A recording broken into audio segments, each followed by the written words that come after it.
இப்படி ரொம்ப போர் அடிச்சு போயிட்டு வந்து தானே. அறிவுரைன்னா ஒரே அறிவுரை தான், எனக்கே போர் அடிக்கும்.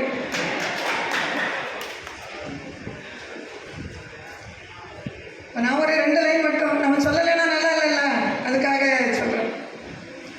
நல்லாரை காண்பதும் நன்று, நலமிக்க நல்லார் சொல் கேட்பதும் நன்று, நல்லார் உரைகள் கேட்பதும் நன்று, அவரோடு இணங்கி இருப்பதும் நன்று என்ற ஔவையாரினுடைய வரிகளை உள்வாங்கிக் கொண்டு மிகவும் நல்லவர்களாகவே என் முன்னால் அமர்ந்திருக்கக்கூடிய அன்பிற்கும் என்னுடைய பெருமைக்கும் மதிப்புக்கும் உரிய பணி நிறைவு பெறக்கூடிய அத்தனை தலைமை ஆசிரியர் பெருமக்கள், ஆசிரியர் பெருமக்கள், அலுவலக பணியாளர்கள், மாவட்ட கல்வி அலுவலர் அவர்கள் மற்றும் இந்த விழாவை இவ்வளவு சீரும் சிறப்பாக நடைமுறைப்படுத்துவதற்கு மிகவும் உறுதுணையாக இருந்த என்னுடைய நேர்முக உதவியாளர்கள், சுற்றுச்சூழல் ஒருங்கிணைப்பாளர், பள்ளித்துணை ஆய்வாளர், ஒருங்கிணைந்த கல்வி திட்டத்தினுடைய திட்ட உதவியாளர் மற்றும் இப்பள்ளியினுடைய தலைமை ஆசிரியர், இப்பள்ளியினுடைய ஆசிரியர் பெருமக்கள் அத்தனை பேருக்கும் என்னுடைய மாலை வணக்கத்தினை உரித்தாக்கிக் கொள்கிறேன். கொஞ்சம் பொறுத்துடுங்க, ஏன்னா மத்தியானமே வைக்கும்போது ரொம்ப வெயிலாக இருந்துச்சு. அதான் சரி கொஞ்சம் பொழுது சாஞ்சிட்டுன்னா கொஞ்சம் ஈஸியாக இருக்கும் அப்படிங்கிறதுனால தான் இந்த ஃபங்க்ஷனே சாயங்காலம் அரேஞ்ச் பண்ணியிருக்கேன். வேறு எந்த கருத்துக்களும் இல்லை. நான் உங்களுக்கு எந்த அறிவுரையும் பெருசாக சொல்ல போகிறதில்ல, கேட்டு கேட்டு சிரமமாயிட்டு. இப்போ பணி நிறைவு. அத்தனை ஆசிரியர் பெருமக்களும் எல்லோரும் சொல்லிட்டாங்கல்ல நம்ம எப்படி இருக்கணும் அப்படின்ட்டுலாம் சொல்லிட்டாங்க. என்னுடைய ஒரே கனிவான ஒரு வேண்டுகோள், அதை ஏற்றுக்கொள்ளக்கூடிய மனநிலை அத்தனை பேருக்கு வருத்தல் வேண்டும். எனக்கு அரசு பணி அப்படின்னா 60 வயதில் ஓய்வு அப்படிங்கிற ஒரு நிலைப்பாடு நம்மக்கிட்ட இருக்குது. அதில் எனக்கு 1 மாதம் முன்னாடி வந்துட்டு நான் 30-5 வரை இருக்கலாம்னு நினச்சேன். ஆனால் எனக்கு குறைஞ்சிட்டு, இல்லை நான் இப்படி 25 நாள் விடுவாங்கன்னு எனக்கு தெரியாது. அப்படியெல்லாம் யாருமே சங்கடப்படக்கூடாது. நமக்கு 60 வயது, அது 1 மாதம் முன்னையோ பின்னையோ, அதை பற்றி நம்ம எந்த கவலையும் கொள்ளக்கூடாது. அதை மனதார ஏற்றுக்கொள்ளக்கூடிய ஒரு மனநிலையை நீங்கள் அத்தனை பேரும் பெற வேண்டும். உங்களுடைய இந்த நாட்களில் இன்றைக்கு எப்படி பணி செய்கிறீர்களோ இது போன்று இனி வரக்கூடிய நாட்களிலும் உங்களுடைய பணியானது சிறப்பாக இருக்க வேண்டும். ஆசிரியர்களை பொறுத்தவரையில் பணி ஓய்வு என்பது இந்த ஆசிரியர் பணிக்கு மட்டுமே தவிர, இந்த ஓய்வு பெற்ற ஆசிரியர்களுடைய சேவை இந்த சமுதாயத்திற்கு இன்னும் தேவை அப்படிங்கிறத மனசில் வச்சுக்கோங்க. நம்மளை விட்டால் யாரும் இந்த சமுதாயத்திற்கு சேவை செய்வதற்கு யாருமே கிடையாது. அதனால் கண்டிப்பாக உங்களுடைய சேவை இந்த சமுதாயத்திற்கு மிகவும் தேவை. ஆயிரக்கணக்கான சிறு சிறிய விதைகளை விதைச்சிருக்கோம், அத்தனையும் விருட்சமாக வளர்ந்து நிற்கின்றன. சிறு சிறு திரிகளை பற்ற வைத்திருக்கிறீர்கள், மிகப்பெரிய பேர்வழி சுடர்களாக ஆங்காங்கு விழுந்து கொண்டிருக்கிறது. அத்தனையும் பார்த்து நீங்கள் மகிழ்ச்சி கொள்ளுங்கள். எந்த காலகட்டத்திலும் மனசில் கவலை அப்படின்னு ஒன்று வரக்கூடாது. 2 விஷயம்தான். ஒன்று, உடல் நோயற்று இருப்பது முதல் இன்பம். 2வது, மனம் கவலையற்று இருப்பது 2வது இன்பம். அப்போ உடல் நலத்தோடு இருக்கணும், மனம் கவலையற்று இருக்கணும். இந்த 2ம் உங்களிடம் இருந்தாலே வாழ்க்கை மிக சிறப்பாக இருக்கும் என்பதில் எந்தவித ஐயப்பாடும் இல்லை. அதுபோன்று இவ்வளவு காலமும் யார் யாருக்காகவோ நம்ம ஓடி இருக்கிறோம் இல்ல. குறிப்பாக சொன்னால் உங்களுடைய வீட்டில் உள்ள நபர்கள் உங்களை கண்டிப்பாக பல சந்தர்ப்பங்களில் இழந்திருப்பார்கள். ஏன்னா அவங்களுக்குரிய தேவைகளை நம்மால் செய்யவே முடியாது. அப்படி ஒரு நிலைப்பாட்டில் தான் நம்ம இருந்திருக்கிறோம். இனியேனும் அந்த குழந்தைகளுக்காக, நம்முடைய வீட்டில் இருக்கக்கூடிய உறுப்பினர்களுக்காக ஏதாவது செய்ய முடியுமா அப்படிங்கிறதையும் நம்ம பார்த்துக்கணும். அதையும் தாண்டி உங்களையும் நீங்கள் கண்டிப்பாக காத்துக்கொள்ள வேண்டும். மனித வாழ்க்கை என்பது மகத்தானது. அது ஒரே ஒரு முறைதான். வாழ்க்கை வாழ்வதற்கு எந்த ஒரு புரிதல் உங்ககிட்ட கண்டிப்பாக இருக்கணும். வாரியார் சொல்லியிருப்பாரு, உன் வாழ்க்கையை நீ வாழ் அப்படின்னு சொல்லியிருப்பாரு. அந்த உன் வாழ்க்கையை நீ வாழ் மிகவும் முக்கியமானது. நீ கண்டிப்பாக உன்னுடைய வாழ்க்கையை நீ வாழ்ந்தே ஆகணும். இவ்வளவு நாட்களும் நமக்கு ரொம்ப நெருக்கடி. இனி உங்களுக்கு காலை நேர பரபரப்பு இல்லை, மாலை நேர சோர்வுகள் இல்லை, அதிகாரி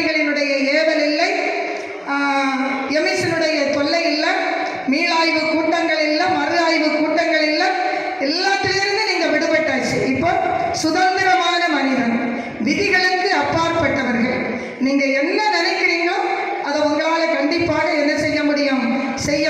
அப்படி இருக்கும்போது உங்களுக்காகவும் சற்று நேரங்களை ஒதுக்கி நீங்கள் இப்போ எதை இழந்திருக்கிறீர்களோ, உங்களுக்கு எது விருப்பமோ அத்தனையும் இனி வரக்கூடிய காலகட்டங்களில் நீங்கள் செய்யணும். அப்போதான் ஒரு மனிதன் பிறந்ததற்கான ஒரு நிலைப்பாடை அடைகிறான். ஒரு சிறுவன் ஒருவன் தன்னுடைய தாயை குறித்து எழுதிய ஒரு கவிதை நான் எல்லா கூட்டங்களிலும் சொல்வதுண்டு.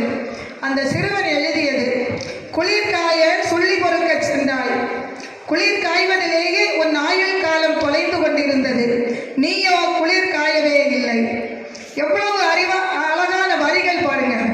எதுக்காக நம்ம ஓடிக்கொண்டிருக்கிறோம் என்பது கூட பல நேரங்களில் நமக்கு தெரியாத ஒரு நிலைப்பாடு. நானும் அப்படித்தான், நீங்களும் அப்படித்தான் ஓடிக்கொண்டிருக்கிறீர்கள். அப்போ அதை நாம் கண்டிப்பாக மாற்ற வேண்டும். நம்ம திபெத்திய மதகுரு தலாய் லாமா அவர்களிடம் ஒரு கேள்வி கேட்கப்பட்டது. உங்களை மிகவும் ஆச்சரியப்படுத்திய ஒரு விஷயம் என்ன அப்படின்னு கேட்டாங்க. அதற்கு தலாய் லாமா கூறிய பதில், என்னை மிகவும் ஆச்சரியத்துக்கு உள்ளாக்கியவன் மனிதன் அப்படின்னு சொல்லியிருப்பாரு. ஏன் அப்படின்னு கேட்பாங்க. அதற்கு அவர் பதில் சொல்லுவார், இந்த மனிதன் ஆரம்ப நாட்களில் பணத்தை சேகரிப்பதற்காக தன்னுடைய உடல் ஆரோக்கியத்தை இழக்கிறான்.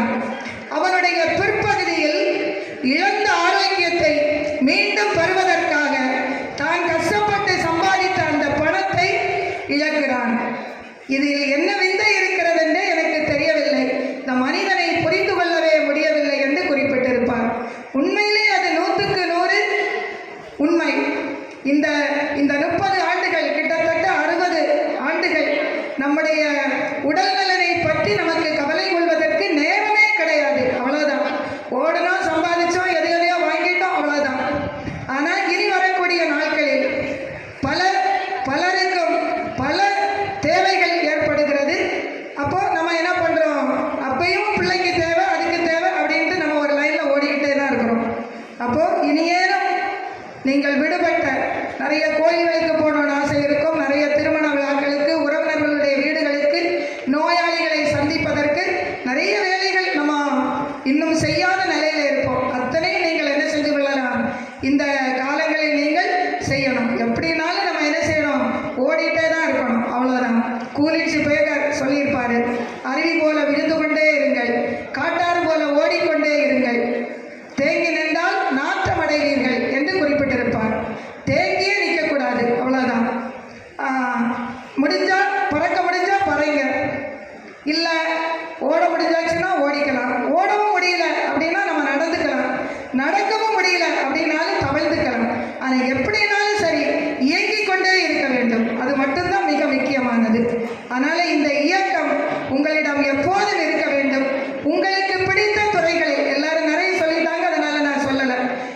எந்த துறை உங்களுக்கு விருப்பப்படுகிறதோ, பாட்டு பாடவா இருக்கலாம், டான்ஸ் ஆடவா இருக்கலாம், ஒரு ஆர்கன் படிக்கிறதா இருக்கலாம், இன்னொரு லாங்குவேஜ் படிக்கிறதாக இருக்கலாம், புத்தகம் எதுவாக வேணாலும் இருக்கலாம், விவசாயமாக இருக்கலாம், பூச்செடிகள் வளர்ப்பதாக இருக்க, எதுவாக வேணாலும் இருக்கலாம். அதில் ஏதேனும் ஒன்றை தேர்ந்து கொண்டு உங்களுக்கான ஒரு கால அட்டவணையை நீங்கள் போட்டுக்கொண்டு உண்மையிலே நீங்கள் செய்தீர்கள் என்றால் உங்களுடைய வாழ்க்கை மிக மிக மிக இன்பமாக இருக்கும். அதுபோன்று ஆரம்ப நாட்களில் இருக்க வேண்டியது உற்சாகமும் ஊக்கமும், பின்பகுதியில் நமக்கு இருக்க வேண்டியது பொறுமையும் தன்னடக்கமும். இந்த ரெண்டும் இருந்தால் எந்த வீடுகளிலும் எந்த பிரச்சனைகளும் வருவதற்கு வாய்ப்புகளே இல்லை. அப்போ பொறுமை, தன்னடக்கம், இந்த இரண்டும் கண்டிப்பாக அத்தனை பேரிடமும் இருந்துவிட்டால் வாழ்க்கை மிக வசமாகும். எனவே நம்முடைய சாக்ரட்டிஸ் அவர்களுடைய அனுதின ஜபமான நான் அகத்தின் அழகுடன் வாழ அருள்வாயாக, நான் அகத்தின் அழகுடன் வாழ அருள்வாயாக, இந்த ஜபத்தை உங்களுடைய நாவும் அத்தனை பேருடைய நாவும் இதை உச்சரிக்கட்டும். அறிவனில் ஒளியேற்றி அனைத்து செல்வங்களும் நீடிர் பெற்று நீண்ட ஆயுளோடும் நீடித்த பெருமையோடும் பல்லாண்டு காலம் நீங்கள் வாழ வேண்டும் என்று உங்களை அன்போடு வாழ்த்துகிறேன்.